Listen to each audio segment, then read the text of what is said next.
تعالوا بقى نعمل مع بعض النهارده قراقيش سادة كده في الجو البرد ده. ما يحلاش من غير واحنا قاعدين كده تحت البطانية، كوباية شاي بلبن، كوباية شاي سادة مع حبة قراقيش كده سادة. او يا سلام لو بالعجوة، هنعملها مع بعض ان شاء الله مرة كده بالعجوة.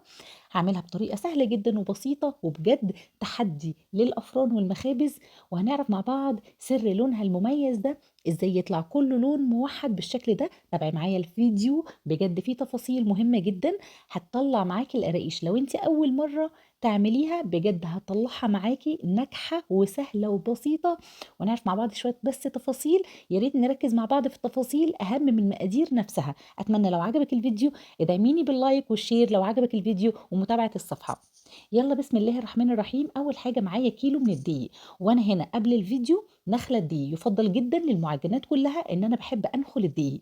تمام. بعد كده هنزل معايا بكيس من الخميره الفوريه او 100 بما يعادل معلقه كبيره من الخميره الفوريه.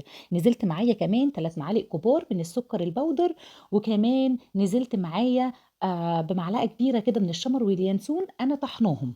وكمان 3 معالق كبار من السمسم. طبعا السمسم بيبقى حلو جدا فيها. معلقه صغيره كده من البيكنج باودر، رشه ملح بسيطه، وعملت اضافه حطيت معلقتين كبار من الحليب البودر. بس لو مش عايزه تضيفيهم عادي جدا مفيش اي مشكله، ما تضيفهمش. يبقى المكونات سهله وبسيطه ورشه ملح. وكمان نزلت بمعلقتين كبار من النشا، وهقول لك فايده النشا ايه واحنا شغالين. نزلت بقى معايا بالدهون بتاعتي الكوبايه من السمنه اللي انا مدوباها مش مقدوحه خالص، انا بس مسيحاها، وكوبايه من الزيت. يعني بما يعادل 400 جرام. 200 جرام من السمنه و200 جرام من الزيت. حباها انا بحبها يعني ايه مقرمشه شويه. طيب انت حباها ناعمه انعم من كده ممكن تضيفي تزودي 100 جرام تاني من الدهون. طيب دلوقتي لو عايزين نعمل مع بعض، يعني لو انت عايزاها طريه جدا حابه تعمليها بسمنه بس مفيش مشكله خالص، بس الزيت بيديها قرمشه كده بسيطه وحلوه، وطبعا هي اسمها قراقيش بتبقى مقرمشه كده وبسيطه وحلوه جدا. هنبدأ بقى نبسها زي ما بنبس كده الكحك، نبسها كده لحد ما تبقى عاملة معايا زي الرمل كده ايه المبلول. شايفين؟ بسيتها كده كويس جدا. نبدأ بقى محضرين معايا جنبك بقى كوبايتين من المية الدافية. طبعا مش مية سخنة عشان ما تموتش الخميرة معايا، لا انا عايزة من المية الدافية. بدأت أول حاجة نزلت بكوباية. هنبدأ مش بنعجن خالص، لا احنا بنلم معانا العجينة لحد ما تندمج كلها مع بعض.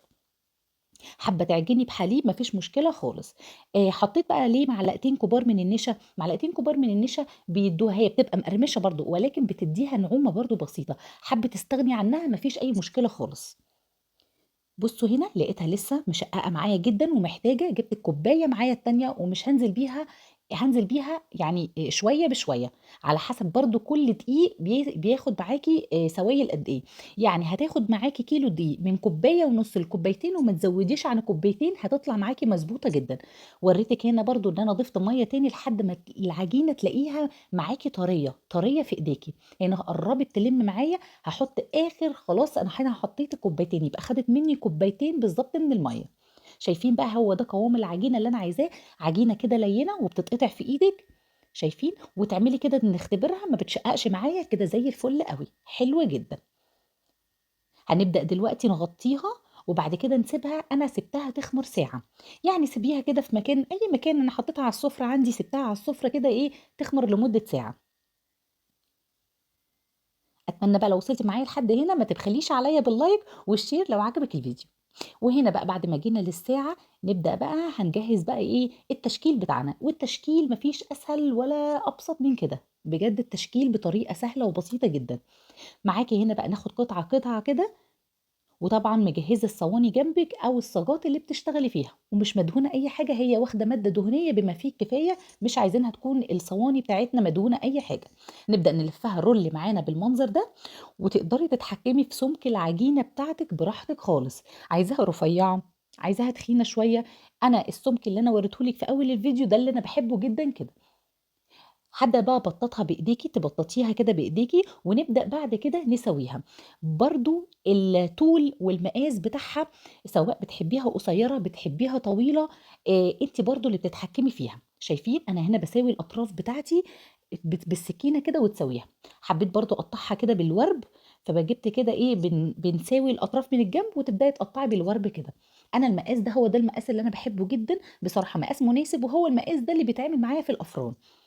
لأ، مش هنشتريها من برّه تاني، بجد سهلة وبسيطة، وبجد يعني قومي املي بيتِك كده فرحة ودفى، وفي الشتا ده بنحب نشغّل الفرن كده، يا سلام بقى مع كوباية الشاي مش عايزة أقول لِك بجد تحفة وهتعجبكم جدًا، طريقة مضمونة 100%. شايفين السمك ده؟ هو ده السمك المناسب جدًا، ما تتخنّهاش عن كده عشان هي لسه حاطين baking powder وخميرة ولسه هتخمر معانا وهترفع معانا، فالسمك ده أنا باوريه لِك إن هو مناسب جدًا. نقطّعها كده بالورب بقى وتحطيها وترصيها في الصاجات بتاعتِك. بصوا هنشوف مع بعض التشكيل مرة تانية سريعا كده. بنلفها رول وبعد كده تبططي بكفة ايديكي، ما بنستخدمش نشابة ولا اي حاجة، بتبططي بكفة ايديكي كده وبعد كده بالطروف بقى تبدأي تساوي الاطراف معاكي، تساوي من فوق تخليها كده مستوية كده يعني متساوية عشان نطلعها كده شكلها حلو معانا. اهو شايفين السمك كده كويس جدا. تعالوا بقى نتكلم عن التسوية. انا دلوقتي هسيبهم تخمر معايا لمدة نُص ساعة تاني قبل ما أدخّلهم الفرن، هاغطّي الصاج بتاعي واسيبه يخمر معايا. طيب ويُفضّل طبعًا أنا شغّلت الفرن على درجة حرارة 180 وسِبتها جنب الفرن عشان يبدأوا يخمروا بسرعة. بعد كده هنعمل إيه، تركاية مهمة جدًا للتسوية، قبل ما تدخّليه الفرن هنجيب بخاخة مَيّة ونرُش على بس ما جاتش الخطوة ديّة، يعني أنا آسفة جدًا لإن بجد والله الكاميرا فصلت معايا وما جاتش الخطوة معايا ودخّلت الصاج التاني.